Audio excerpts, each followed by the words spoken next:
Pledge of Allegiance. Thank you. I pledge of allegiance to the flag of the United States of America and to the republic for which it stands, one nation, under God, indivisible, with liberty and justice for all. Before we begin, if there's anybody in here because of the planning board, this is a meeting of the Lowell School Committee, and the planning board is meeting in the mayor's reception room, so it's in the back of this hall. Thank you. I'd like to have the clerk call the roll. Mr. Hoey? Here. Mr. Lay? Ms. Martin? Mr. Nutter? Here. Mayor Samaras? Here. Mr. Dakota? Here. Ms. Doherty? Here. 6 present, 1 absent. Thank you. This is a special order of the Lowell School Committee to go over the budget and create the budget for the Lowell school system. We've already had public participation. Oh, I'm sorry, not public participation, but the superintendent's given us the overview of this particular budget. So we'll open up this part of the hearing for anyone who wants to speak on the budget issue at this point. But first, does any member of the school committee have any concerns? No, we can. Okay. One thing, the rules, at one time, you were allowed up to 3 minutes. The school committee has changed that. You have up to 5 minutes, but I do want you to adhere to that amount of time, because sometimes we have a number of people that want to speak, and we want to make sure they allow everybody their time to speak on the issue. So if anybody cares to speak on the budget issue at this point, please come to the podium. Give your name and address. My name is Effie Kyriazides. I live on 21 Ruth Street, Lowell, Massachusetts. Good evening. Good evening. On behalf of all school psychologists in the district, I speak to you today to 1, advocate against cutting any school psychologist positions in the district, and 2, voice concern for displacing us to a central administration building rather than keeping us in our schools with our students. First, the school committee should not cut any school psychologist positions, as we are already severely understaffed and far below the national standard. The National Association of School Psychologists recommends a ratio of 1 school psychologist per every 500 to 700 students to be able to fully utilize our areas of training. Given the size of our school district, we would need at least 20 school psychologists to meet this benchmark. While maintaining our current staffing of 13 will certainly not fix this, it will at least not make it worse. Furthermore, school psychologists are vitally important for the district and its students, given that we are consistently seeing the negative outcomes of children and adults living with unaddressed or underaddressed mental health needs. Tragically, violence in our schools across the country has become routine daily news. School psychologists are uniquely trained and qualified to aid with social, emotional, and behavioral functioning of students. The Every Student Succeeds Act, which took effect at the beginning of the 2017-2018 school year, highlights the importance of school psychologists related to supporting student mental and behavioral health, improving school climate and safety, implementing meaningful assessment and accountability systems, and enhancing the coordination of comprehensive service delivery systems to help students succeed. As one of the few mental health professions in the school system, we strongly advocate that it's against the district's best interest to further reduce our already woefully understaffed team. Second, school psychologists should remain in their schools. School psychologists work directly with students on a daily basis. We also work daily as part of a team with school staff, including teachers, specialists, and administration. In doing so, we are able to provide both individualized student support and systemic support that directly impacts students' functioning. Our direct support and consultation helps to sustain our substantially separate classrooms around the district and supports the district's ability to keep our students in our school system. Removing us from schools will strip us of our ability to offer this level of support and goes against what is considered standard practice within the field of school psychology. The proposal to move all school psychologists to a central location in an administrative building away from the students we are tasked with helping is reflective of an outdated practice that is contrary not only to best practice, but also to standard practice, and is surely to result in inefficiency and impede our ability to assist students of this district. Thank you for your time and voicing our concerns in this matter. Thank you.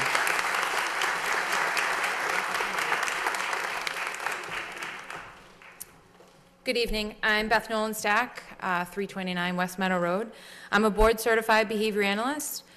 We understand that these are challenging times, but would like to share what the BCBAs have accomplished over the last few years and share some of what we do. We spend the majority of our time supporting students placed in the 68 substantially separate programs across the district.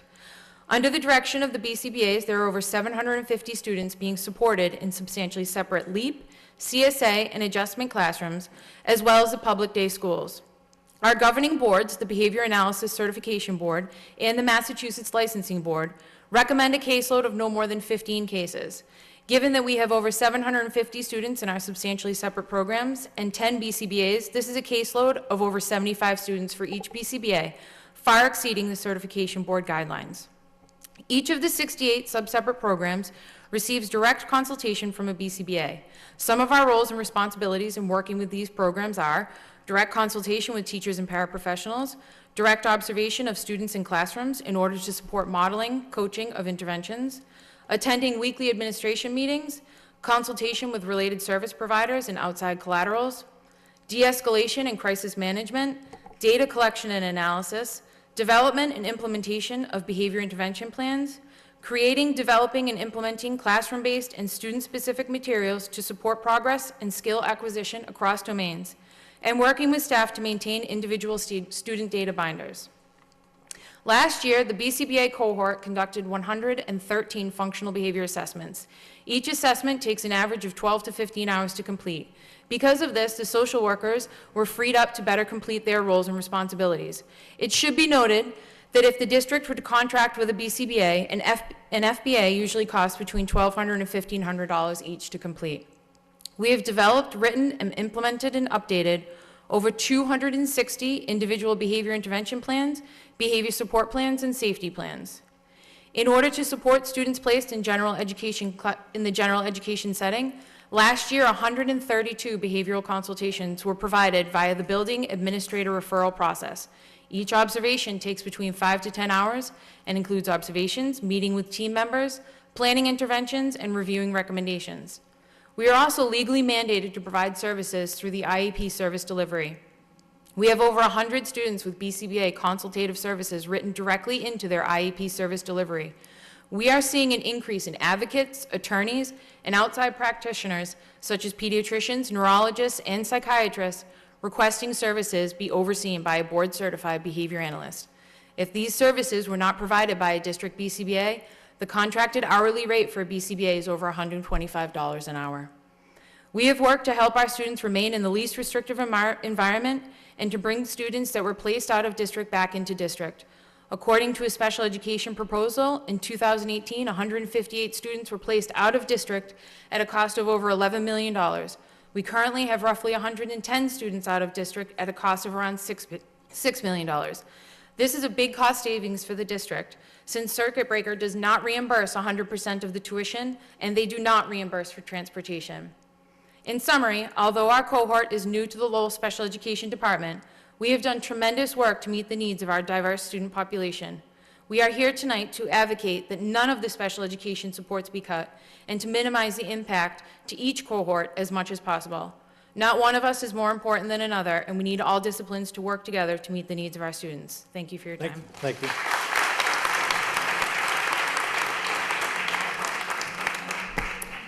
Good evening. My name is Dina Melli, 121 Autumn Road, Dracut. On behalf of the evaluation team chairs and district, I stand before you all tonight to advocate against the elimination of the 2 evaluation team chair positions. As ETCs, our primary role and responsibility is to maintain compliance with the laws and regulations related to special education. Ensuring compliance means adhering to very specific timelines, such as sending written notices to parents within 5 days, holding multidisciplinary team meetings within 30 days, and providing a parent with a proposed IEP within 45 days. Additionally, there are other regulations that speak to other types of meetings that must be held within 10 days.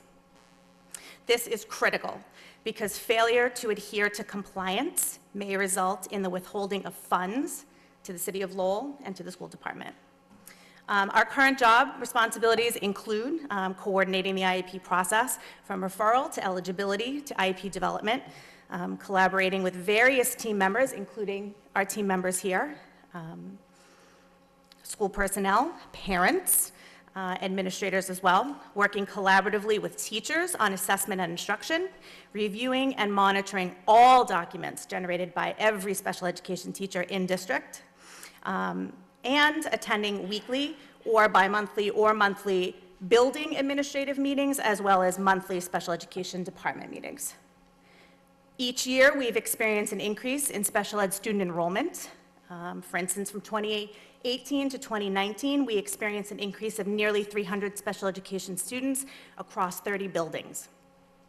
The elimination of 2 ETCs would have a direct effect and impact on ensuring compliance for all, as well as affect the model of collaboration that we have established and that currently exists within the building-based model. We recognize the difficult financial situation that we face as a district, and we respect and appreciate your time and consideration. Thank you. Thank you.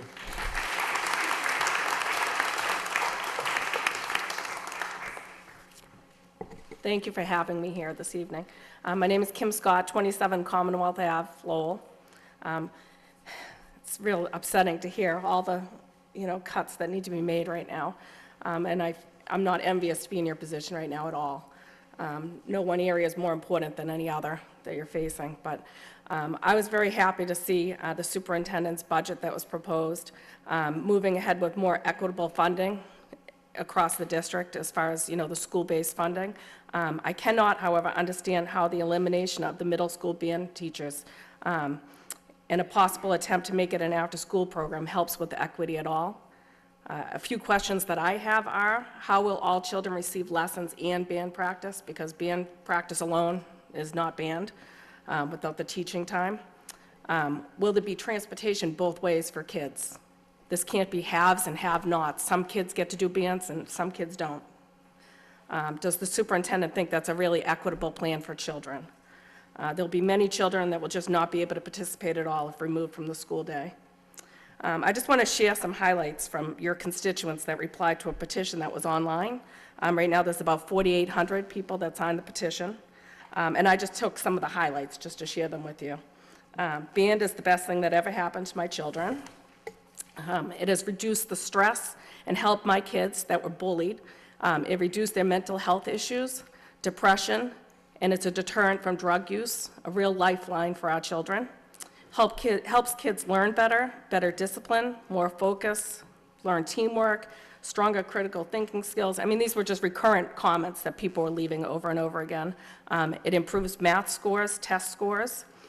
The arts are what keep many kids coming to school and gives them hope every day. Getting rid of band is no different than cutting athletic programs, part of a well-rounded education. It will kill the high school band program without a feeder. More arts, not less, Lowell's motto. That's one I often heard. Let kids have some fun in school. School committee, please fight harder for our kids. Commit to the Promise Act. That one's really for our state reps, not for you. Very short-sighted to consider this. That was a real common one. So in closing, I would agree with everything that was just said. And I really believe that this committee values the arts and will make the right decision. Thank you. Thank you.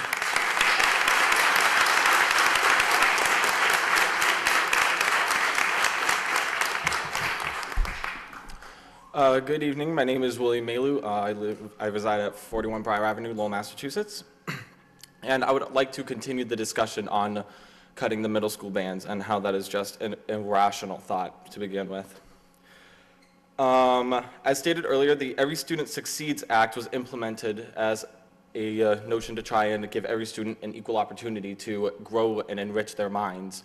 And this does state specifically that music is part of a well-rounded education. That is a direct quote. And it is a fact that children who study a musical instrument, children who study a musical instrument are more likely to excel in all of their studies, work better in teams, have enhanced critical thinking skills, stay in school, and pursue further education, which has already been stated. But more on the side of not just the kids, it's also the teachers who are making the huge impact on these kids' lives.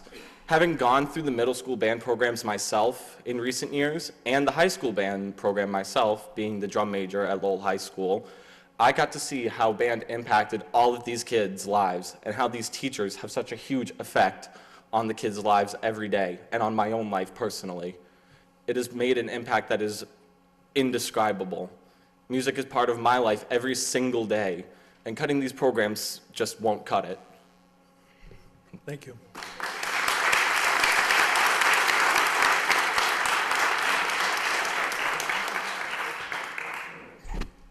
Good evening. My name is Madison Scott, and I wanted to speak at this event in support of our 4 middle school band teachers. I have been in contact with all of the band teachers, from Mr. Buckley filling in for Mr. Keefe, and obviously Mr. Keefe being my band teacher since 5th grade. The issue I have with cutting in school lessons is that Monday after school band is not a teaching event. It's where we play together as a band and learn teamwork. Without lessons, this could not happen. I'm also worried about rides, like my mom said. I'm very lucky to be able to get transportation, but not everyone in my school and other schools would be so lucky. Cutting band would be as bad as cutting a sport, like she said again.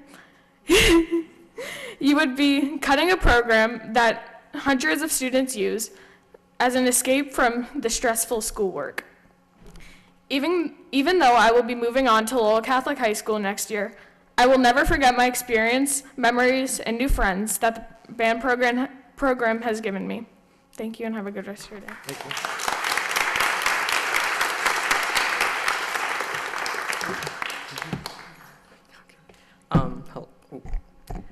Hello, my name is Dante Lee. I'm a student at the Lowell High School, and I'm in the band there.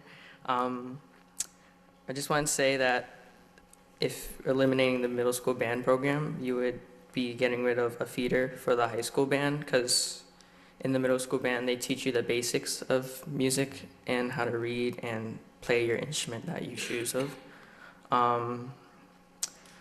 It would be insufficient to sustain the high school program if eliminating the middle school band programs due to feeding issues.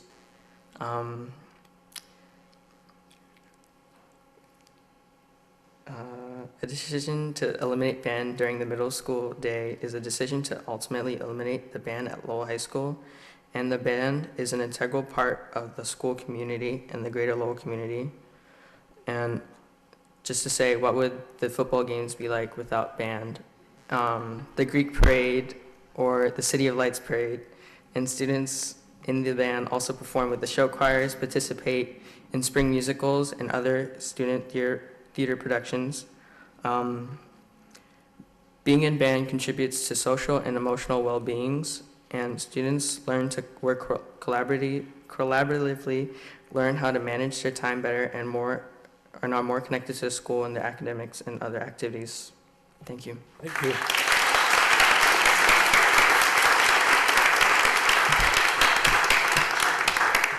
Hello, my name is Aiden. I am a 7th grader at the STEM Academy.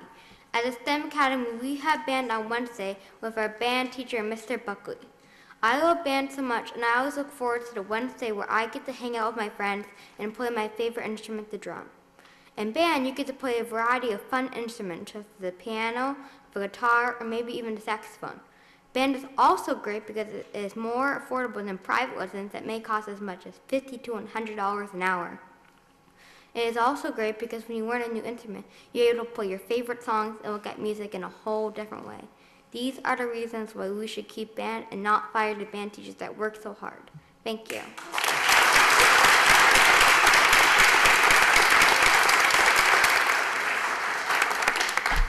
Hi, my name is David Grenier. I live at 43 Walnut Street. I'm a teacher at the Robinson School. I'm one of the music teachers there, and I've been teaching in Lowell for 15 years. At the beginning of a semester, I ask my students to tell me what they think the characteristics of a successful music student are. And just an example from this semester, here's a piece of the list that they gave me. They said the characteristics are collaboration, critical listening, confidence, pattern recognition, a sense of community, determination, imagination, concentration, coordination, verbal and nonverbal communication, respect for others, and self-respect. And one student in one class added a nice voice. I thought it was notable that what my students gave me when I asked them what it takes to be successful in music is a list of the attributes that you need to be successful in all of your academic skills and in life in general. And I think that in Lowell, our students need more opportunities to find ways to succeed in the world and not fewer. And the opportunity to participate in a higher level music opportunity such as a band program is something that students in many other communities just take for granted. And it enriches their lives, and it adds to the opportunities that they will have in the future in and out of music. So I think this is just a very important developmental opportunity for our students that they need as much or more than anyone. And I would hate to see it go. Thank you.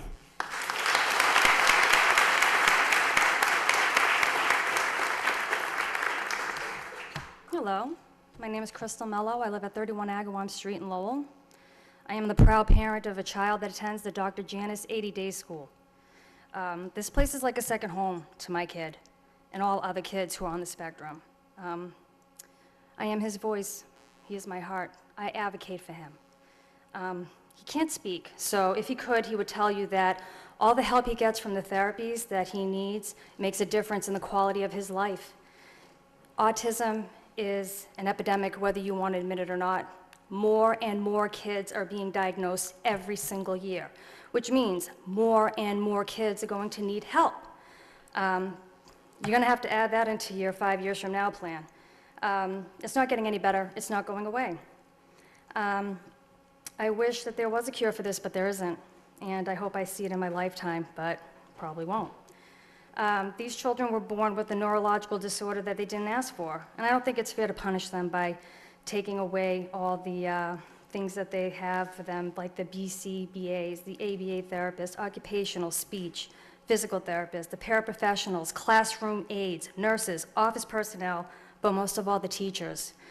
Because without them, a child like mine wouldn't even have a good quality of life. A lot of you parents get to look forward to your kids' proms, graduation, getting their license, a good job. Every little milestone for kids like mine is like winning the lottery. Try imagining potty training a 6-year-old, or having them put on a sock, that's a bonus. Or saying a word. A lot of you people have children that can speak, ours can't. I thank every single one of the professionals that help my child every single day from the bottom of my heart because they do amazing things. And I just would ask you guys to please look elsewhere for your cuts, because if you cut any more people or this budget for special needs, you failed my kid. It's not an option. My kid's different, not less. And just wanted to know that children from general education and special education are the same. They shouldn't be pinned against one another. And there's a lot of resentment towards special ed that I've come across because they think, we get a lot of stuff, which we don't. Your child's no better than mine, and mine is no better than yours. And I just wish that you guys could bring more paraprofessionals, therapists, physical, occupational, anything you can to help out these kids. That's all I have.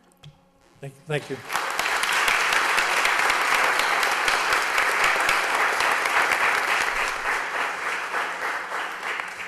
Hi, Amanda Perrin. I live at 43 Sherburne Ave in Tingsboro. I also live at Lowell High School.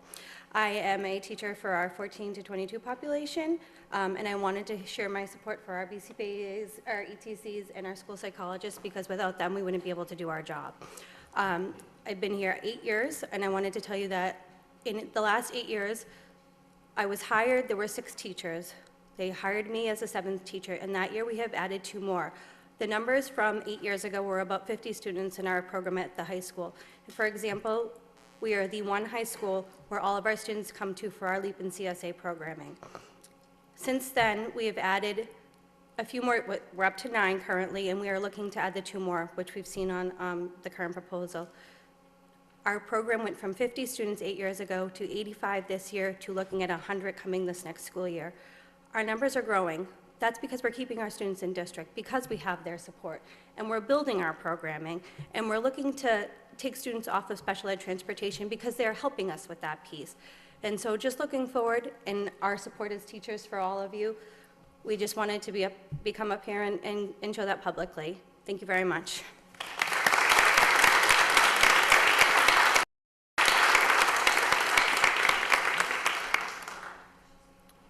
Hi, my name is Cynthia Thome. I live on 10 Union Street, Lowell, Massachusetts. I'm a freshman at Lowell High School. I entered the Lowell High band, coming from the Sullivan band since 5th grade. And to put it lightly, band has changed my life. Through band, I found my true passion, music. I plan to do band in my future as a teacher, and not only that, I plan to keep myself local. And if I'm fortunate enough, I plan to teach in Lowell. I cannot teach band in a city where the band programs are cut.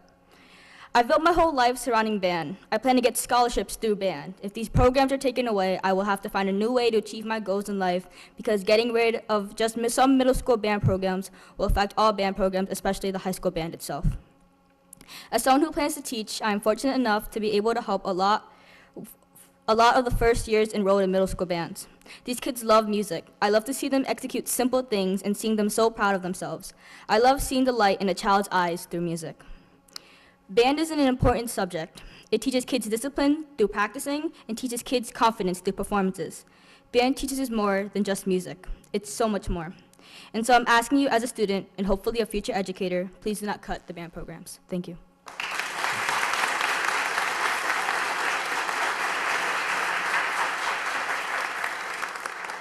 Good evening. My name is Melissa Chesley. I reside at 228 Barnum Road, Dracut. I am also a special education teacher in our 14 to 22 program at Lowell High, and I am also here in support of all of our service providers, the BCBAs, the psychologists, the ETCs. I cannot stress to everybody in this room enough how I would not be able to do my job without all of those people, and all of those people being in our buildings. If you remove the psychologists and the BCBAs from our buildings and put them into a centralized location, there will be no one that I can call when my students are in crisis. How am I supposed to send an email to the school psychologist or BCBA and say, I really need you right now? And then they get that 3 hours later. I just want to stress the importance of all these wonderful women, our ETCs who support us to make sure we're hitting all of our compliance, making sure our IEPs follow all the rules. Without these people being in our buildings to ask those questions and get their support, our special ed program is going to suffer severely. Thank you. Thank you.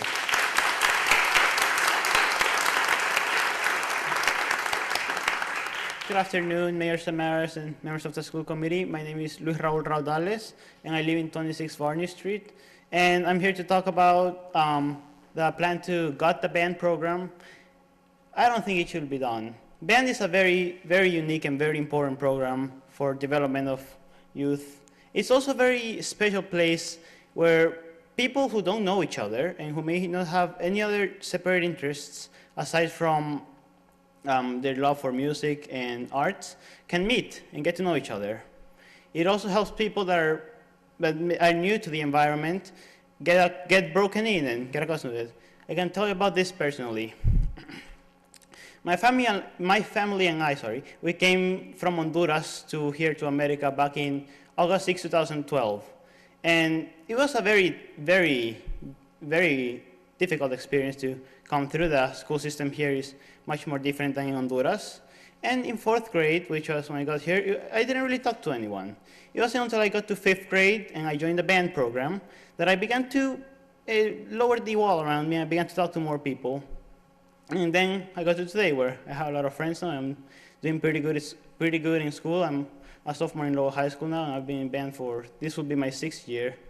And I truly do believe that if it weren't for the band program, then I would not have been able to do as well as I do right now. Now, I understand that some cuts have to be made. The finances of the city is very important. But I do not believe that we should gut the band program, because it's really helpful to the students who want to join band, to the teachers who want to teach band, and to the people who may not even be interested, but who just go to school events and get to hear the band. It's helpful to all of them. It's a very unique part of high school experience, and it just can't be replaced anywhere. Thank you.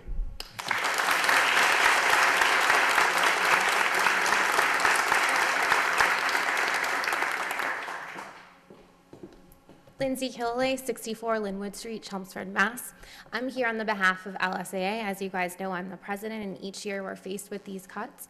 Last year, it was 10% of my membership that we were looking to cut. And what I'm here is to advocate, as my members did so nicely previously in this conversation, stating our role. Just because we do not manage classrooms, that our jobs are maybe not as essential or as important. I'm hoping that by what they were able to advocate to you today as a community and school committee talks about what we do servicing these students and how we're supporting them achieve academic success. That is our main priority and our role here, whether we're special ed, whether we're not. And I'm just hoping to have a unified voice that when I went to the funding formula, Brockton said it best, we should be coming to the table and talking about what is it that we need, not what are we cutting. I'm hoping we can look back at that budget line. Thank you.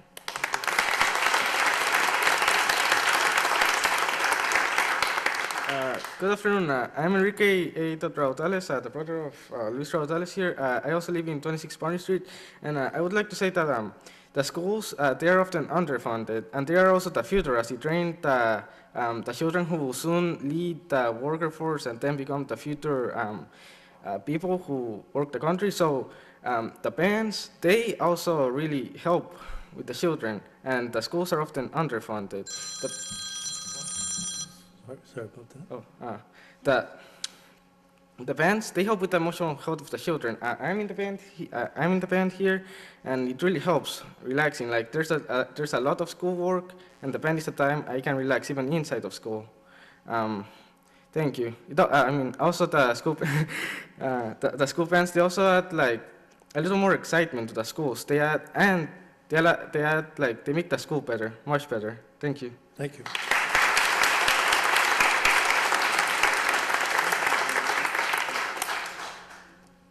Is there anyone else who cares to speak? Hi, I'm Curtis Chantaboon. I live at 82 East Meadow Road. And I would first like to start off saying that Dante forgot to mention that he started a petition to show you guys that people care about the band programs. And he got about 5,300 signatures on that petition. And so I'd like a round of applause for him doing that.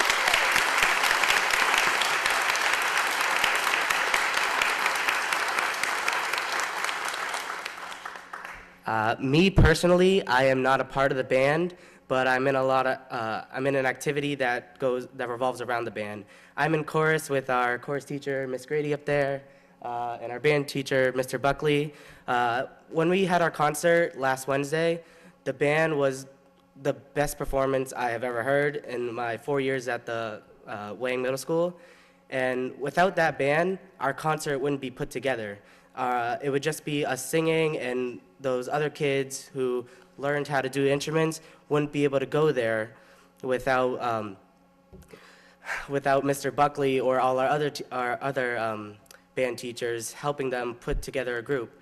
When I was in 6th grade, I tried to do band. I wasn't so good at it, but I made a couple friends through it. And I have a lot of friends who are in the Lowell High School band. And when I go to those football games at Lowell High School, I love sitting right next to the band just so I can hear it. And my sister was in band.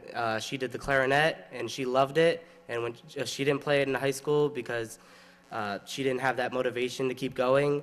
And a lot of these middle schoolers, when they go to Lowell High School, they join that band because they like the show choir too. The show choir plays, the band play in the show choir while we sing.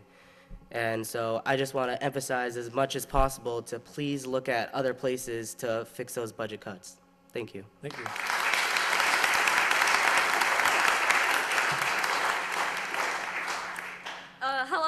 is Erika Penn, and I live in 17 Newhall Street. I am a member of the LHS band, and I am now the captain of the color guard team that resides with band. I'm wholeheartedly against cutting the band.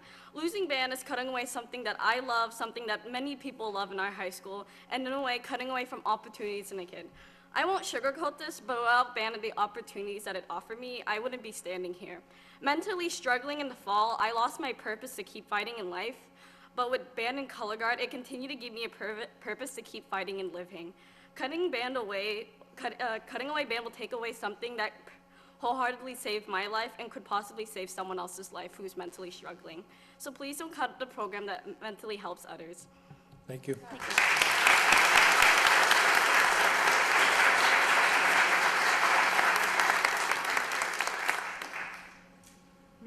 Hello, my name is Sophia Geekus. I am a 7th grade band student at the Wang Middle School. I've been in band playing the trumpet for 2 years. Now, when I heard band was being cut, I started to cry.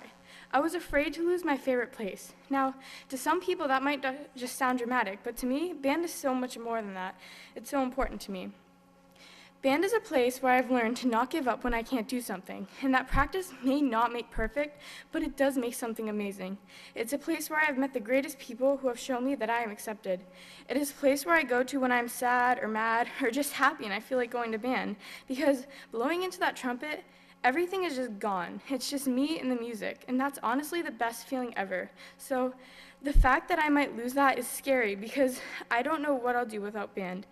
But that is just my story, and I was curious about everybody else, so I decided to ask some of my fellow band students a question. What is band to you?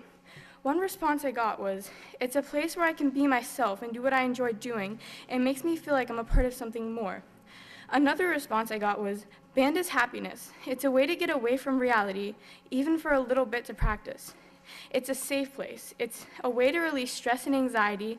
It's fun. It's important. Now, at that point, I was content, but I decided to ask a couple more people just to make sure. One of the other students I asked said, it's a way to become closer with people and make new friends. In the end of it, we're all like a family. And finally, the last student I asked said, band is something that makes me happy, and it's helped me meet some great people who share interests with me, and it's helped me love going to school. So now you know, band isn't just important to me, it's important to so many other students in so many other ways. So if you want to vote to take band away, just remember, you'll take someone's happiness and someone's safe place. You'll take away someone's family, someone's way to release stress and anxiety, someone's way to feel a part of something. You'll take away someone's way to love school and someone's way to new people. You'll take away someone's escape from reality, because at the end of the day, band isn't just a bunch of kids blowing instruments and making noise. Band is a family. Thank you.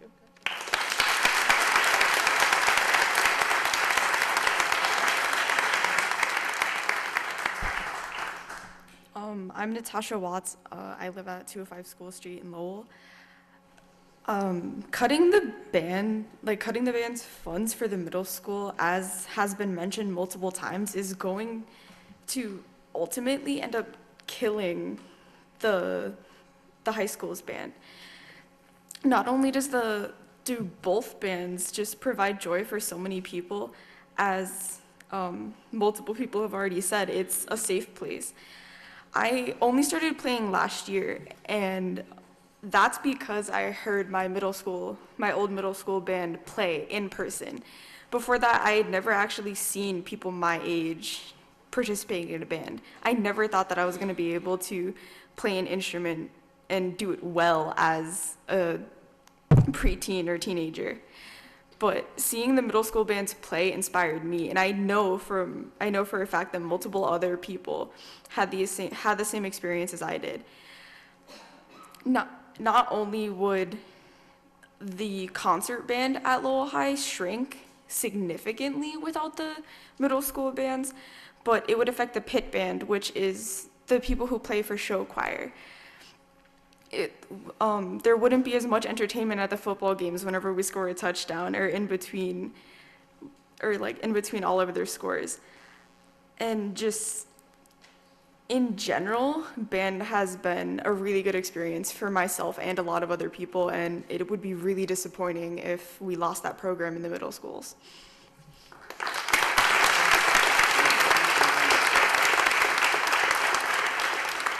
Good evening. My name is Nano Kena. I live at 131 Cashin Street.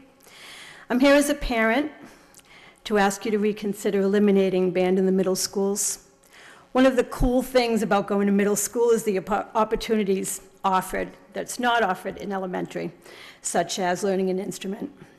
The opportunity to choose an instrument, learn to read music, and eventually play that instrument through dedication and hard work.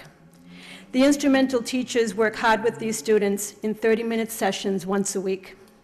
It's amazing to hear your child improve every day with practice and see the pride in their eyes at their accomplishments.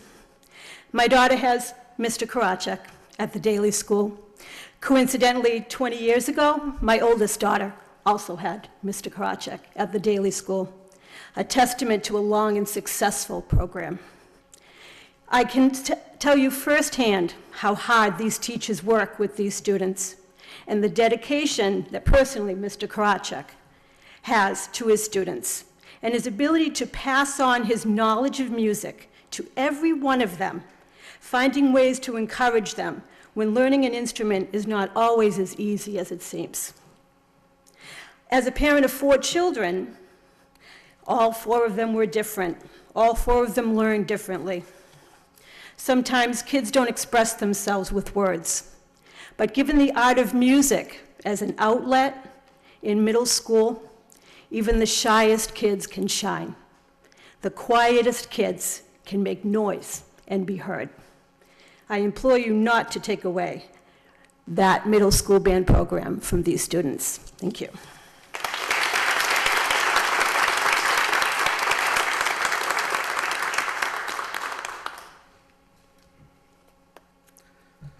My name is Rikov Kotari. I am currently residing at 84 Barbara Street, previously of also 68 Hovey Place in Belvedere. I would just like to take a second and thank everybody who has spoken previously in support of both the special needs budget and also of the middle school band. It is very much an important part of my life on both accounts and something that I feel very strongly about and have been throughout my entire life. In particular, the SPED budget is in dire need of the supports that it is being funded for, and it is extremely important that we keep the support staff on site where they are able to respond quickly and actively to crisis situations. In particular, I can't imagine what would happen if the BCBA and the school psychologists were moved off-site, because in certain situations where I myself, a paraprofessional at the daily school, have had crisis situations, without their support, my student most likely would have been immediately sent, brought immediately to the hospital, to the psych ward. And we had been able to avoid that crisis at least a half a dozen times and have had to also send him at least twice now. So it is necessary to keep those staff on site to avoid further crises and the need to employ city funds in a sort of foolhardy manner to take them to a psych ward when it is considerably more efficient to de-escalate the student and bring them back under control and safely back into the classroom. Now, in regards to the band program, many people have already spoken in support of the necessity to remain within the middle schools as both a feeder for the high school and as a support for academics and social engagement. I'd also like to mention that it is one of the few areas where special needs students are not judged by their limitations, but instead supported and engaged and really congratulated on what they are capable of doing. And it is very necessary for those moments to take place, because without them, the students are sort of left to what they have been given previously, and in my own experience, it is not always the case that especially special needs students are given the opportunity to engage in activities that they can really shine in. They're given the minimum, and that is all. And the band program is one of those situations where they are given an opportunity to do something that they love, that they can cherish for the rest of their life. And I find that it's kind of strange that you would want to take something like that away from them. And in regards to the band program being something that is as an element of Lowell's community, Lowell is known as art by the slogan, "Art is the handmaiden of human good." Art is the handmaiden of human good. If you take away the band program, you are taking away a piece of what makes Lowell Lowell. You are taking away a program and a community that engages Lowell's city community at large in pretty much every major event that is hosted. In downtown, in the schools, the band is always there. That is all. Thank you.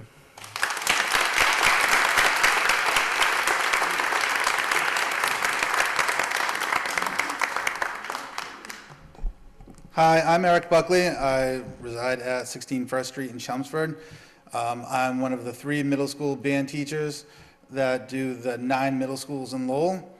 I was very happy when I saw the cuts that so many people supported me, because as you heard from them, band is very important to them.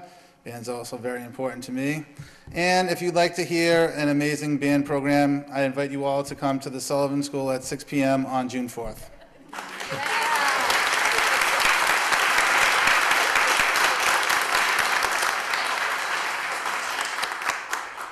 Hello, I'm Nancy Graziani. I live at 103 Forest Road in Westford, previously 129 Central Street in Lowell. I am a third-year teacher at the Sullivan School, and I just wanted to add my views on the current budget cuts, especially concerning band. I work in the middle school. Kids are going through a really rough time, and band is the highlight. I've taught a lot of ELL students. The language of music is universal. So if you don't speak English very well, you can go to band, pick up an instrument, and be part of something bigger than you are. You're a part of the general population. You meet friends not only in your own grade level, but in other grade levels, not only in your own school, but in neighboring schools. The Sullivan community is not a neighborhood school. Our school students are from a wide swath of the city. But we do come together for school concerts, for the talent show, where kids can showcase their talents and what makes them unique and be praised for it. As a teacher, I attend these events and I meet the parents, and we're able to form a tighter community around these events. If you take away the band, you take away these events, one of the few things that build a community in a school where we don't have a neighboring environment, a neighborhood environment. So I wanted you to think about that particular part of your decision-making process. Thank you. Thank you.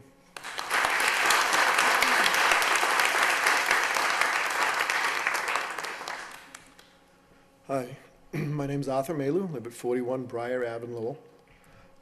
Both of my children went through the band system in Lowell, growing up through the middle school, seeing Mr. Buckley and seeing the bands play together, and the talent shows. And as many people have said, art is the handmaiden of human good. I remember my middle school experience growing up and finding out that I could play an instrument and learning how to play an instrument and having that encouragement from my family and from my friends and going up through the system.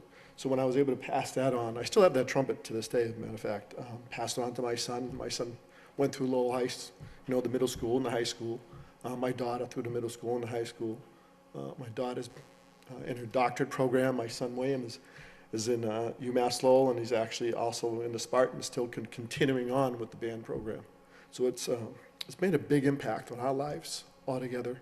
and eliminating it from the middle schools isn't a good idea, because that's where it all starts. It's where they all learn to work with each other. And it doesn't matter whether they're good or whether they're bad. It's the camaraderie. It's how to learn, how to grow and progress in learning something that makes them a better person.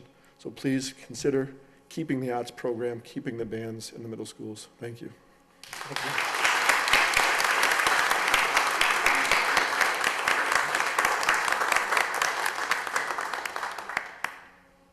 Anyone else? Hi there, my name is James Fortier. I reside at 575 Stephen Street, Lowell, Mass. Just want to advocate for the band program here in the middle school. I am a graduate of Lowell High School from 2009. Grew up all throughout the middle school program. It has offered me amazing opportunities through my life. You know, and speaking for a lot of the current band members here standing, just the amount of sense of community and family that program is able to offer, and being a part of that one is huge. That is something that, you know, even to this day, that I value greatly. And some of the things that you learn from that is through discipline, community, hard work, and so on and so forth. There's a huge value and a learning lesson for kids and the youth. I also have the opportunity to be a Dean of Students in Fitchburg currently, where we have a very similar population. And I can only imagine with my students not having a similar opportunity from that one, how that can affect them, but also on behalf of psychologists within the building and how huge that is for the support of those kids to make sure that there's a supportive and safe learning environment for everyone.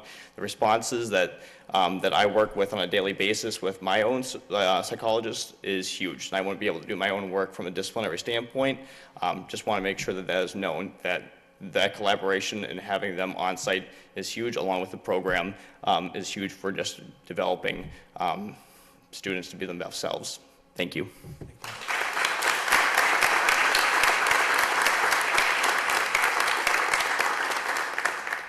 Is there anyone else who should speak? Well, I want to thank everybody that made a presentation tonight. You handled yourselves very well. You were articulate and you were to the point. And I think the school committee appreciates that. And all of these matters that were raised tonight will be part of our discussion as we begin the budget process at this moment. I want to thank everybody for their input, because it is important that we get this information. Any member of the school committee? Mr. Nutter? I also would like to thank everybody who came down here tonight and congratulate the young man who started that petition online. It was an excellent, excellent job.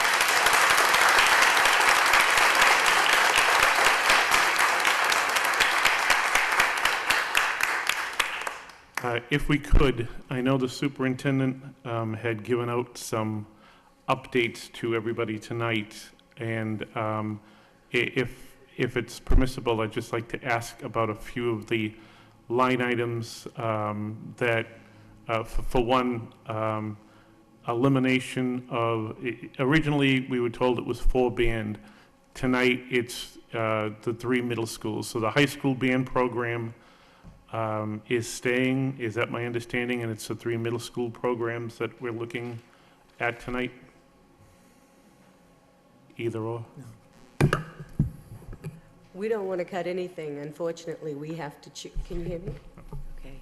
Unfortunately, we don't want to cut anything. We had to do collaborative budgeting, because what do you choose between science, math, music? I mean, we don't have, we're trying to get input from the principals. The question about the 4th position, we did reinstate that because we found out that it's actually music at the high school, not just band. So we put back the position that was shared between the two. Thank you. In addition, the reason that we had the additional funding was because when Ms. Turner, as she stated at the last meeting, she's continuing to try to reconcile the budget and build it from ground zero. And when she started looking at the staffing one last time, she actually found that there were a couple of staff members that were counted twice in our budget. So that freed up, when you eliminate the duplicity, it freed up some funding. So we were able to add that position, and I also wanted to speak to the addition of one speech and language pathologist assistant and one additional CODA position. And those two positions would support our CSA classrooms, our early learning at the Early Learning Center, as well as at the 80-day school to support that additional classroom that's been added. Mr. Nutt, are you asking, just a question, clarification? We have the budget changes. Do you want the superintendent to review these budget changes? There's actually, going through this, there's actually, there were very few. So Ms. Durkin just mentioned the other one that I had if I'm reading this correctly, we're now adding one special ed nurse, not two, to the Bartlett School. Originally, it said addition of 2 special ed nurse, but on the update, it says addition of 1 special ed nurse.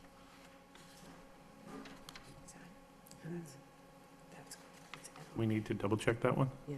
Okay. We'll have to double check that one. Okay. And on the and on centrally locating the BSBA, the ETCs, the psychologist, I noticed in the update it no longer says that it will be centrally located. Have we decided not to do that? So that's one of the discussions that was had originally with Ms. Turner and our special ed director, who couldn't be here this evening. She texted us she has an emergency. But one of the things that they were talking about was that potentially that could be one of the plans, that it could become centrally located. There are additional things that could be done to invest and look at supporting students in a different way still at the school site. So that is not a definitive, and it shouldn't have been stated as it was definitive. So those were really the only changes, if I'm reading this correctly, that what they tried to do was put everything into 2 pages because there was some in the back. On to my next item then. If are we open now? Yes. Okay. You know, I was not a good student. I'm not a good book learner, and needed other motivation to go to school. And kids find that, as we heard tonight, in band. And, you know, the music, I love music. People leave the room when I sing, but I love music. And to be able to play an instrument is such a gift. And for a lot of kids, as they told us tonight, it opened doors. It opens doors for them personally. It opens them growing and socially. We lost our libraries last year. I don't want to see us lose our band. The other issue is that, you know, one of the biggest surprises to me as a first-term member on this committee is the number of weekly emails we receive from your office talking about the number of students from every corner of this city who are transported to the hospital for mental health issues. And we're looking at eliminating social workers and psychologists where, you know, we all wish that the foundation formula was redone or the city was in better financial shape because we need to be adding, not subtracting. All right, here's the issue at this point. Well, I'm about to wrap it up and make a motion. Sorry. But what I'm saying at this point, do we want to, in a sense, these changes or these additions or whatever the problems are, should we hold till the conclusion of the budget so we can look at and make a very practical approach to this? I mean, when you talk about the band, I was the high school headmaster. I want the band. The band is very important. When I first came in, they had slowed down the feeder program, and I had, I think when I started as headmaster, 6 members of the band.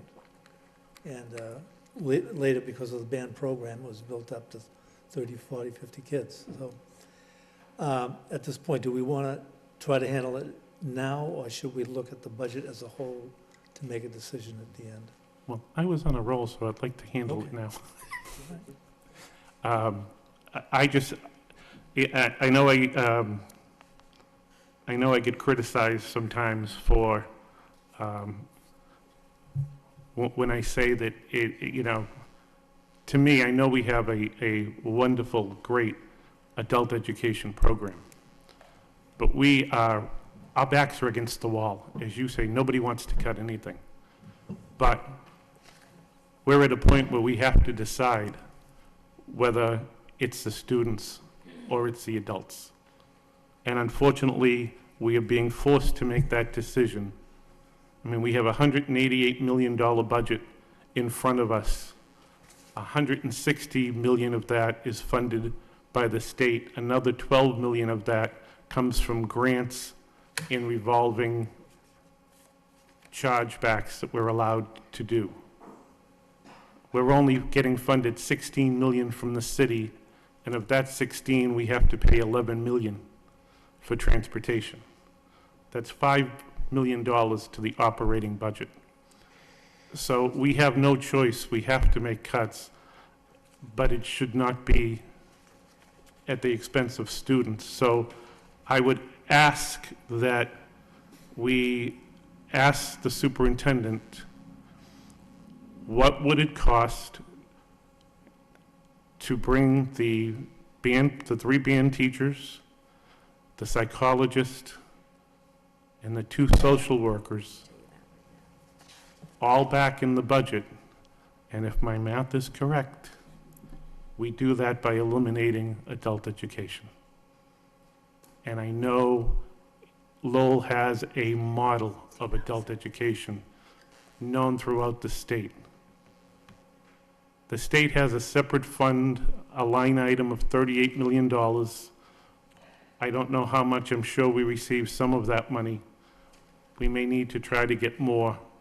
We have a university, we have a community college, we have several great nonprofits, and we have something called the Lowell Plan in place that may be able to step in and help to collaboratively build a team to continue adult education.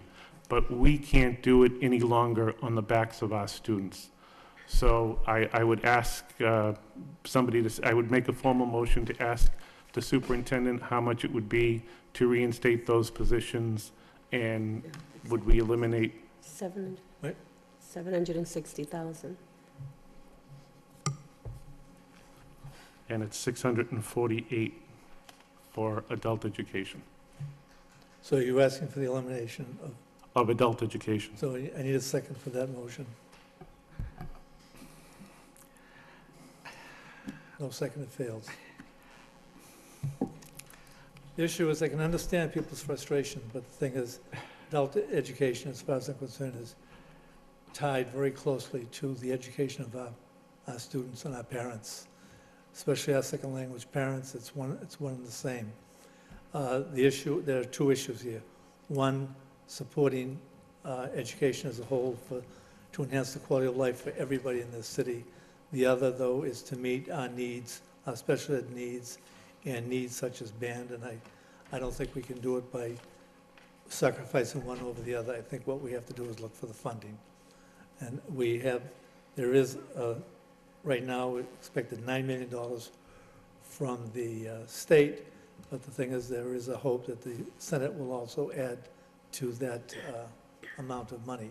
So the question is, I don't think this decision can be made at this particular point, but must be considered along as we look at the budget very closely to ensure that we meet the needs of everybody. Ms. Doherty? Thank you. I'd like to say I agree with you that the timing right now is still premature for throwing out the adult education component. But I do feel like we need more information about some of these proposals. I have no doubt that our team facing us is looking to do what's best for our kids. And we all know we've got limited resources. My understanding with the band teacher, they're not teaching music in our middle schools, they're just teaching band. And that it's a problem to really pull the kids out of their classes to take the band lessons. That if I'd like to have a plan before we say, okay, we're not going to have band teachers at the middle school. I want to see what your plan is that we do have a middle school band program. As the mayor mentioned, as a feeder to our high school, as many of the speakers talked about, because it's one of those components that helps engage our students. Music, like all the arts, all those extracurricular sports, they all have to do with finding something in yourself that you get excited about, that you can be passionate about being part of school. So I need to see that plan. I need to see what was behind the thinking that we could eliminate 3 band teachers, and what's the plan going forward that we will still have a band program at the middle school. Now, we had the strings project with UMass Lowell at the elementary level. Is that something that we could model on? Is that something that we're thinking about? You know, what is the thinking behind this? And I'm looking for more information. And then I'm really pleased to see that even in this second round today, after the presentation last week of getting the budget, that the wisdom, or let's say the lack of wisdom, of centralizing those special education rules has been identified. That it makes no sense to have them come out of central office and not be in the school buildings. But what is the thinking behind eliminating, as my colleague mentioned, as many of the speakers talked about, the social emotional needs of our students have been uppermost in all our minds. And what is the thinking behind eliminating some of these roles when we know our staff already are beyond the national recognized standards for student workload? And I don't know if that would be information you'd want to provide us in a report, or if you have that right now. But I think that at this point, I'm looking at it as still discovering what some of the thoughts are behind some of these cuts. And as much as I would like to be optimistic and hope that the state's going to pony up some more money, I think typically the House numbers are the ones we can rely on. I would be looking for the city too to maybe increase their cash contribution from the $2.2 million that's been recommended that the city increase as its contribution. They're only giving us, I believe it was $630,000 of the in cash, which is what we need to pay for our staffing. So that's why I felt like Mr. Nutter's motion was a little premature. I think of that as really a last ditch thing. I don't want to give up the adult education You've program. made some good points. The thing is, the city side also does not have a lot of money to deal with. But the issue is, the most important thing I think you stated was, do we have a plan? If we're going to seek more funds, the thing is, I think we need from our central office people is a plan that we can work out here with the school committee. And I think that's the role of the school committee, right, to work with the superintendent. If I could just continue, I agree. I think the plans would be very helpful for making that decision. But I would just like to go back with the city's in-kind contribution, supposed to be $2.2 million more, right? To just take it out of in-kind, that the expenses that they charge off, for plowing our schools and things like that, it doesn't seem like it's really meeting the intention of the law. But the issue is, we've got to solve our problems here and then look at what else we need, why we need it. And if we were to obtain that money, what would we do with the money? Why is it so meaningful? Okay? You're correct. I mean, I follow what you have to say. Mr. Dakota? Thank you, Mr. Mayor. I'm expecting that my band colleagues are expecting me to, I'm going to try to keep it together here for this presentation. To say that I was taken aback by the packet that we got last week pertaining to the 4, now 3, potential band, after-school band, not after-school, but the band at the middle schools. It's an easy football to kick around, and I think in some cases, I think it's an easy way for some of the principals to look and say, well, I have to make some cut. Well, maybe I'll look at that. It's not a classroom really, so I think it's an easy one to kind of like, kick around, and music typically is that. Music and art, by the way, have typically been the ones, not just in Lowell, but in most communities, to have cuts just like that, and no one even bats an eyelash about it.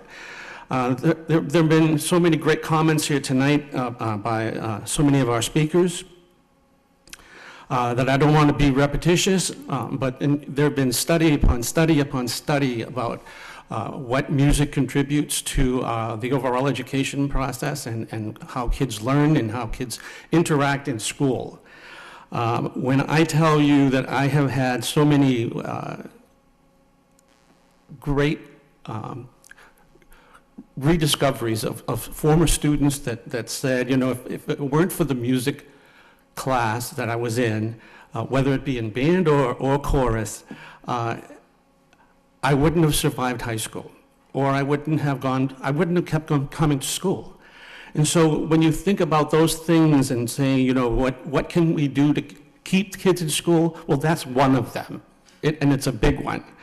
I think that if we look at, if you make a cut like that in the middle school level, that's basically the feeder system for the high school, and you eliminate that, it just really takes away that feeder, and so that the band at the high school will in fact die off, just as you saw when you took over at the high school, Mr. Samaras. I mean, it takes minimally 5 to 10 years to recuperate from that. If you just try to like for 2 years, we're not going to have the middle school band. Well, you know, then we suddenly find some money and then say, well, let's put them all back. Well, it's going to, you know, the band doesn't materialize just like that. It takes a good long time to reinvigorate the whole program. When you stop to think about how much we would lose, there'd be no more marching in the parades. There would be no more even a pep band at the football games. There wouldn't be the great parade, you know, or when the high priest or the bishop comes in from Greece. We're the only school that has the national anthem. President of Greece. You know, and these are huge. These are huge. And then in this city, I have a story. Like I had a student who was autistic, and he really enjoyed music to the point where when he was on stage, he came alive and was at home performing. If we didn't have that opportunity for him, I don't know what his high school experience would have been like. To see him just thrive and grow in that venue, it's what we don't get paid for, but boy, I'll tell you, I'll go to my grave with that, knowing how happy I am that he was that successful because of music. The other thing too is we have to consider our community. If we're asking our kids to, yeah, well, we don't have the program, you can't do it at school, so you're gonna have to do it after school, and you're gonna have to get your own instrument. Our kids can't afford that. All our kids in band and middle school, we provide them with these instruments. We do that. I can't imagine. Do you know what the cost is for an instrument? It's staggering. It is staggering. And we can't expect our kids and families in this city to shoulder that cost. They can't afford it. They can't. I know that there are a lot of other areas that we can look at, but I think that when a principal can just arbitrarily come up with we'll cut that program and that's where we'll save the money. You know, there's got to be another place, has to be another place, and we have to be able to find that, or the art is the handmaid of human good will disappear. Thank you.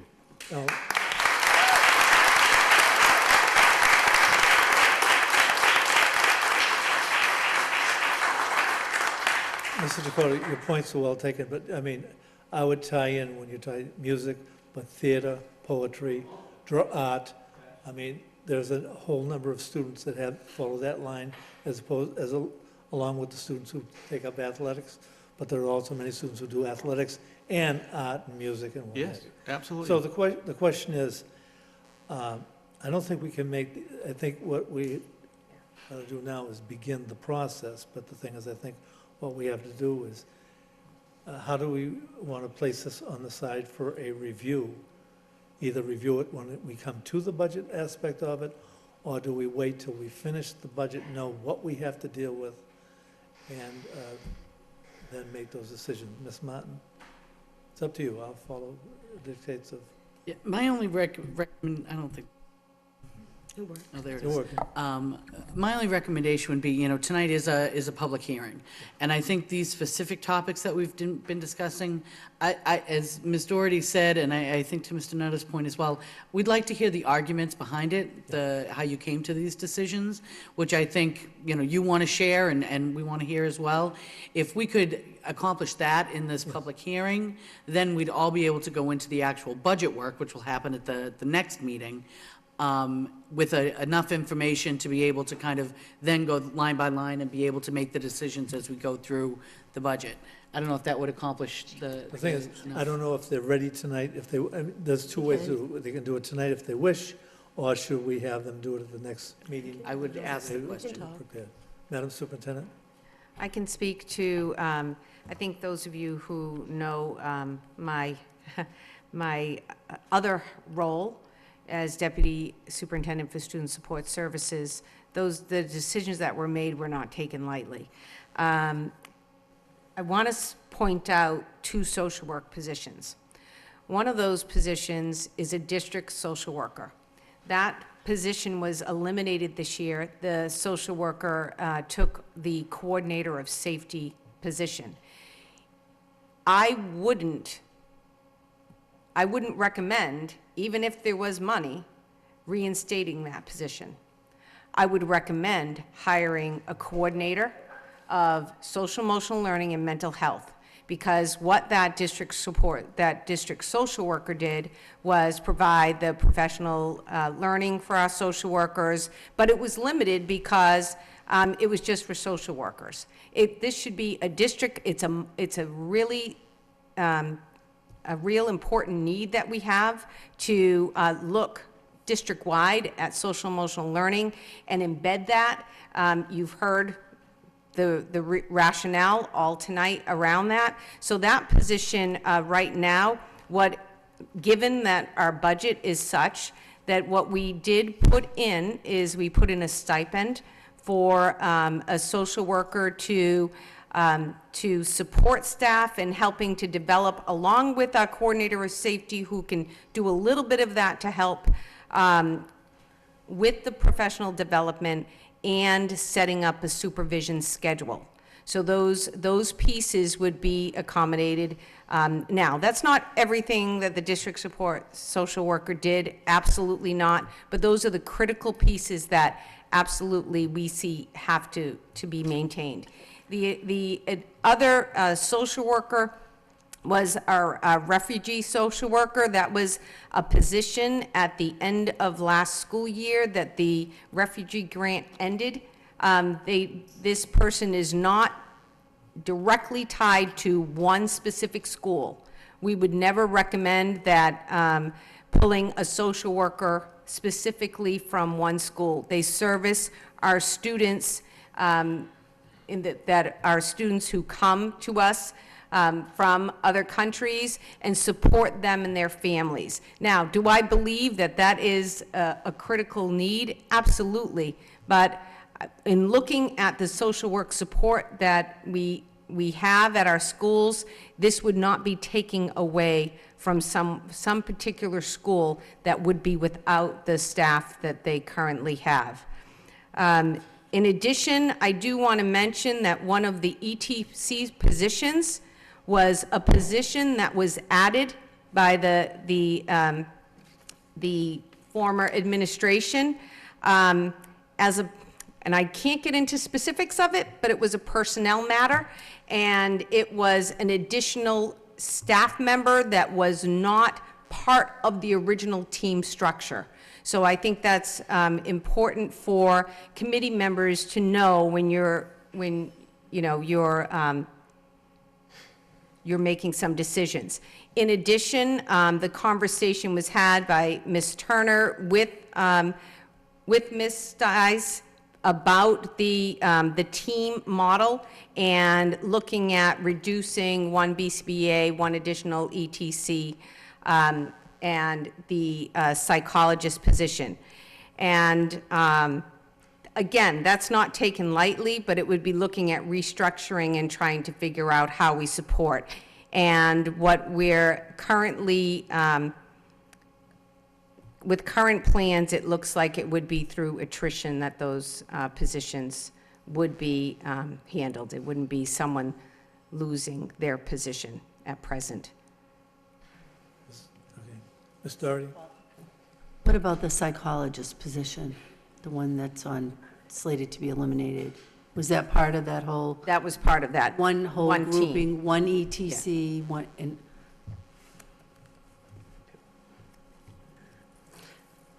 As a licensed guidance counselor, I don't want to lose any mental health positions either. As a mother of kids that went through the string project and the band programs, I don't want to lose that either. But unfortunately, this is what the principals faced, and this is what Ms. Stice faced. What do we cut? Because if we said science, we're going to have science people here. If we say phys ed, we did. We tried to speak to the athletic director to see if we could do anything there. There's nothing there. There's nowhere left to cut. We have nothing left. So unfortunately, we do have to reach out to the city. I was going to propose that E-rate. I emailed the CFO and asked, can we request the E-rate funds this year? And he said, I can't do that. The school committee would have to formally do that. So I just want to bring that up to you. I also wanted to say, with the conversations, the conversations with the principals, I think they're in the same situation we're in. When we did the position controls and identified all the staff in their schools, and they have just enough teachers, they have to have a teacher in front of the students, just enough paras to help support those teachers, just enough of each of the functions, there's really nowhere for us to cut from the schools. So unfortunately, they were forced into some of the decisions.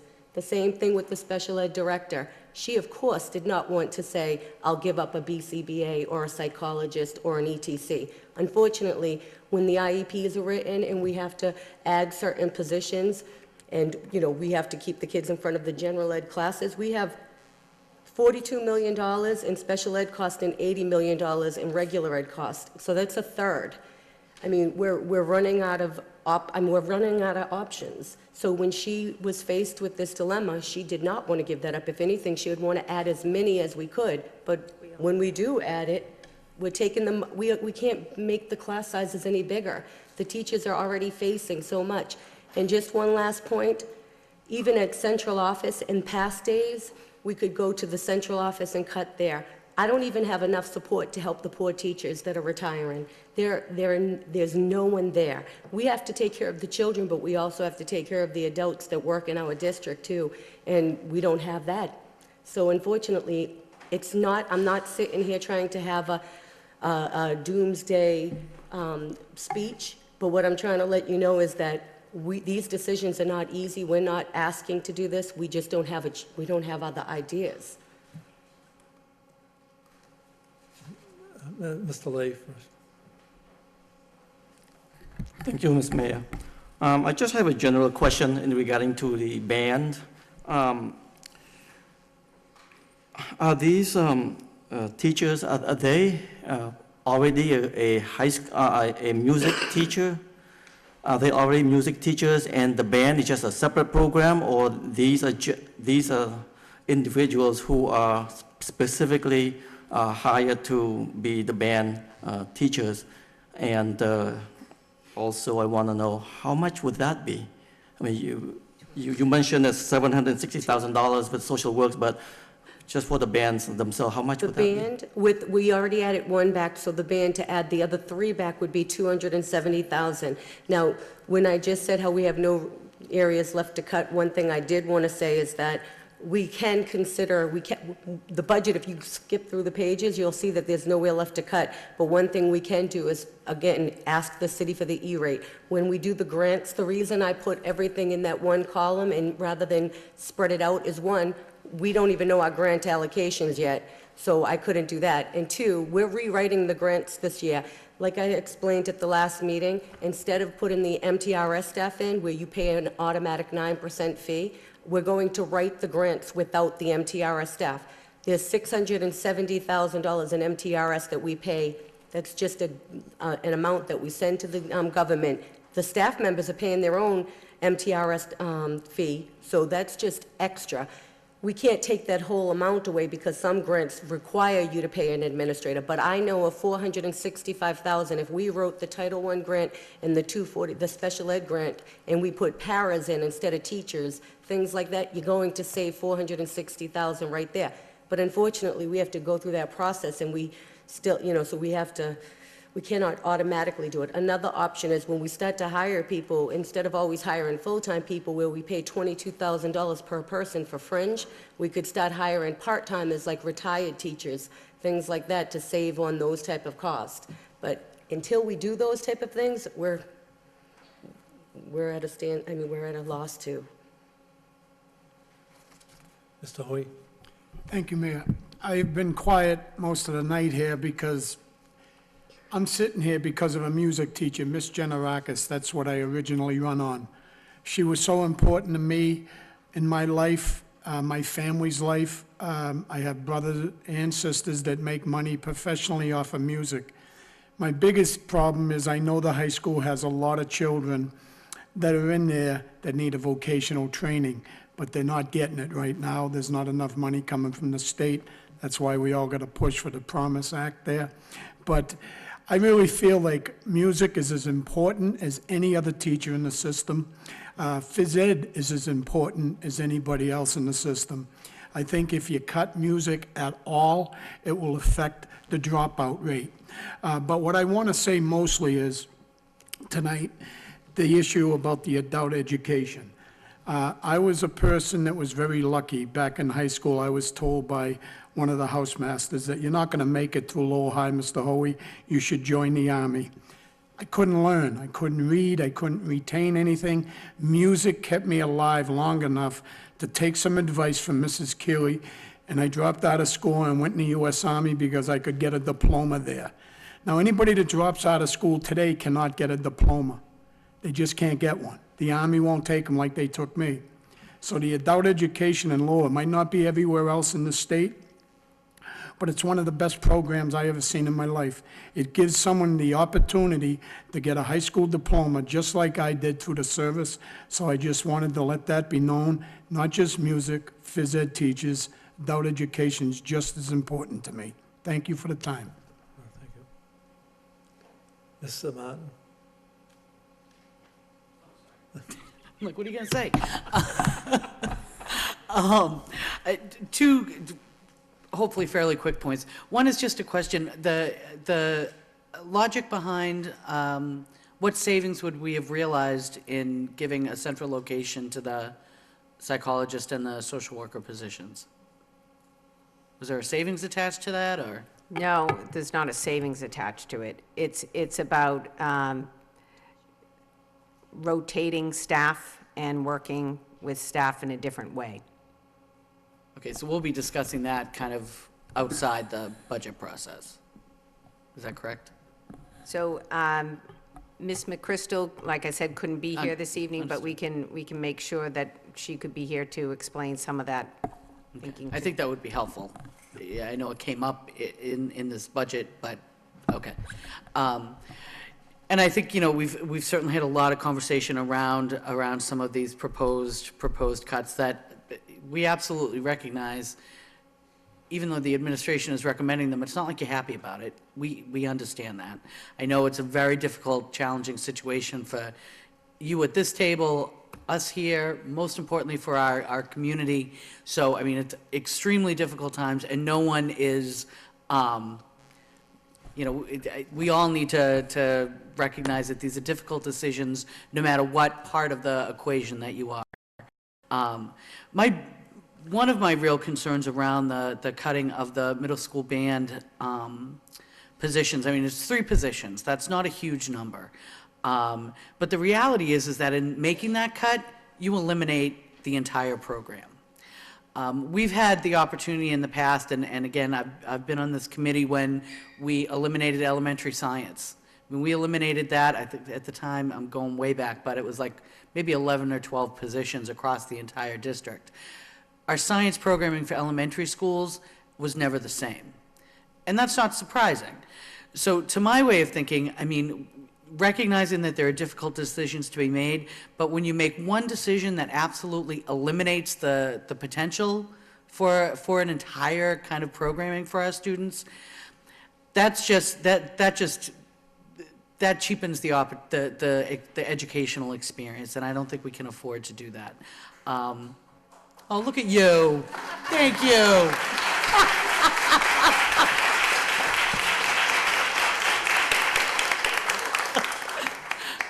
Recognizing that something else that is equally important will have to go, but if we're eliminating one or two from a larger kind of program, you're still maintaining your actual offerings, and the idea being that yes, in the future, if we can maintain these three teachers, this entire program, then you have the opportunity to build it back and make it as large and dynamic as we all, I know, want it to be. But if we kind of kill it in the cradle now, we'll never get it back. The reality is that once you eliminate an entire programming opportunity, the ability to bring it back into the district is really in many ways insurmountable, which is one of the reasons why I would certainly not be able to support that, and would ask that, despite knowing how none of the administration wants to do it either, but ask that we could find some alternatives as we move forward with the budget. But that's a correct approach, I mean, because you are destroying a program completely.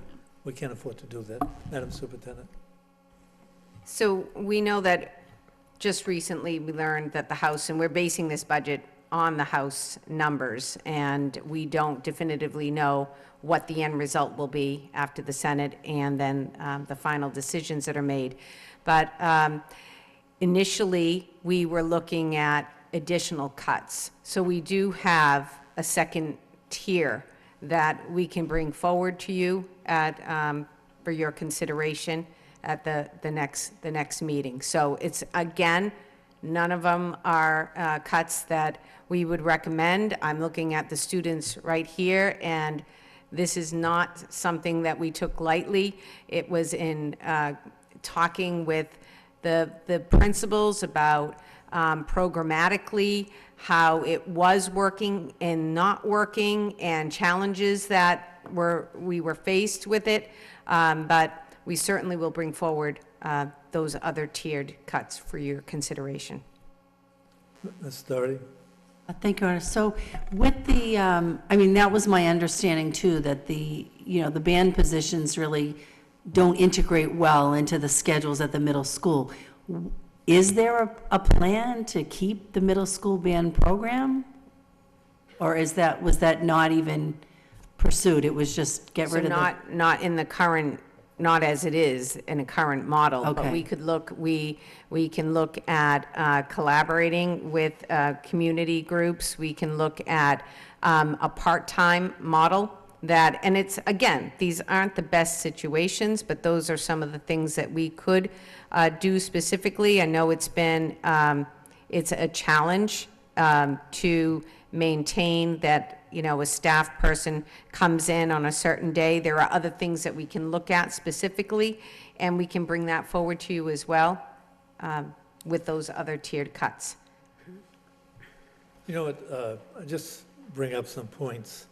When we were given this budget, given the budget book, I called the superintendent today and met with the superintendent for a few minutes and the CFO. I had some concerns that we needed a table of content, we needed some headers, we needed some line item numbers, more lists of people, for the budget.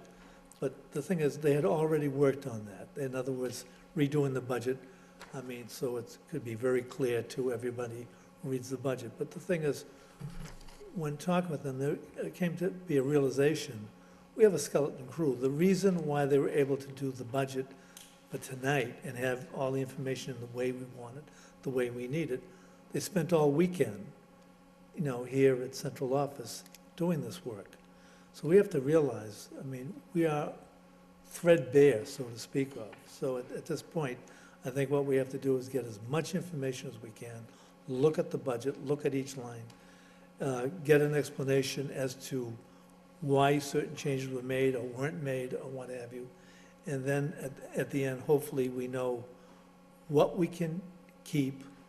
And like the music programs, like, we have to keep them. I mean, one way or the other, we have to do it. But how do we do it? And the thing is, if we're going to look to the city for some more money or look to the state, we have to have a reason. We have to have a plan. It's as simple as that. We just can't say it doesn't work. We need the money. Everybody needs the money. What do you want? We want to ensure that we have this, this, and this. And I just want to commend this staff, I mean, because I don't know how they did it. We don't have the help.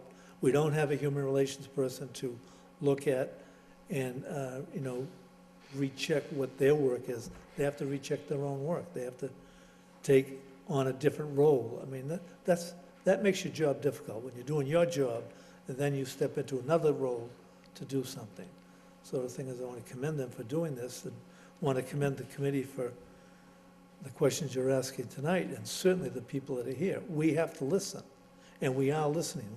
This is not, okay, you spoke, we know. I mean, I know, and the thing was when Mr. Dakota said, I did know. I stepped into a situation where the music program had been cut, and I had 5 members, and by the way, of the 5 members, 2 of them were from the graduates that came in. So I had 3 band members and 2 graduates that came in to help us at the football games. But the thing is, when the music program turned around, we became a model. I mean, I have to tell, there's some humor in this when Mr. Dakota said we had the only band that plays the Greek national anthem. The governor had the president of Greece came to see his son at Boston University, and the band played, and the governor came by, and he was so happy, and he said, who are you? I said, the headmaster. I'm the one that brought the band to you. Picked me up and hugged me. I mean, that was because the thing is, he was thrilled he was able to do something, but the thing is, the pride I had in having a band that could do different things, be on literally a world stage. Yes. And that's what we deny children if we don't have this. So it's, the CFO, did you have a question? Billy, okay. Hand up. Mr. Lay. Thank you, Ms. Mayor. Through you to Ms. Turner. Just have a request, if possible, on this budget sheet here, when you have an increase or decrease, I wonder if you have a dollar figure next to it, so it's easy to follow. I actually have that on my document. So on my document, I have the changes, but I'll do that. But I do want to point out. Go ahead. I think, excuse me, I think you're referring to the 2-pager? Yeah. Okay, so we'll make sure that okay. that's on all of it. I think most of them are, do have the funding, but there are a couple that aren't attached. So we'll make sure you have that. I appreciate it. Thank you. To the committee, I mean, we have some motions, you know, the approval of the school committee salaries, superintendents. We can do some of those, or do you want to come back after you get all of the information? Billy Joe? I just wanted to point out, thank you for your acknowledgement on our work on the budget. I just wanted to point out the updates that you did get today. Because of the difficult conversations and difficult decisions we're going to have to make, I tried to simplify the budget as much as I could so that you could, so that we could see the information right in front of us. If you skip through the updated salary, not the salary, the actual budget document itself, what I did is I incorporated your staff salaries per page right there in front of you, so you don't have to flip around. So if you flip to the school committee page, you'll see the school committee members listed right above. If the superintendent, you'll see the superintendents right above. And this is why it took a little longer, because we wanted to incorporate these improvements so that it's easier to make decisions. So that's in there. I also included 4 separate staff salary budgets for your staff salary section. When we do downloads from Munis, we're getting, because we don't have HR staff, we have one person over there still. Because of that, we don't have updated information in the accounting system, so when we're printing data from the accounting system, we're getting people that have already resigned, retired. So if I added all of those people just blindly, then we would have too many people in our budget. So what I did is I downloaded the budget. I downloaded 4 different things for your staff salary section. One, you'll have a teacher section that shows every teacher by category so that it matches your 2300 section. Again, if you have your staff salaries right there in front of you, we can't fit the teachers and we can't fit the paras. So those 2 sections are listed separately in the back. And then we have a general fund section, which is everyone other than your teachers and your paras that are at central office. And then you have a grant section.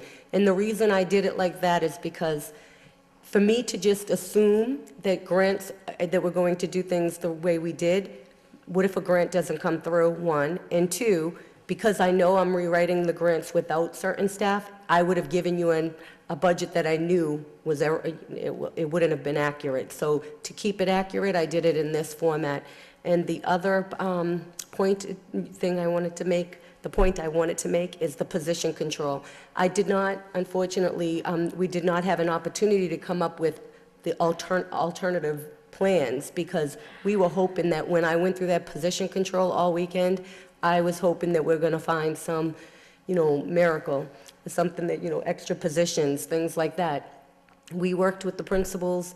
We'd go back and forth. They all gave their time over the weekend responding to me, helping me understand why, if there's 1 CSA teacher and 3 CSA paras, why do they have 4? Well, it could be because the child could be larger than everyone in the room, so you need 4 additional staff. So I just wanted to point that out with the budget so that you understand what you're seeing in front of you. What's the wish of the committee? Ms. Martin? I think it makes sense for us to wait until the scheduled, budget discussion and begin at that point.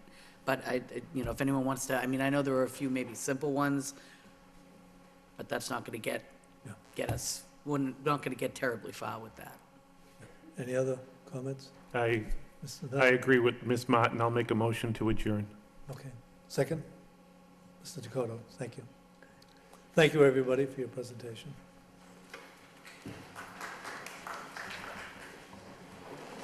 So everybody knows that no decision was made regarding the budget, so this thought process will be included as the budget works out. Thank you.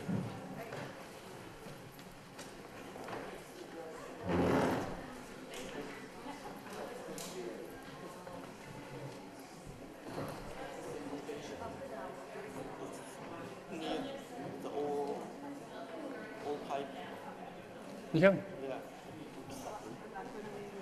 It's okay.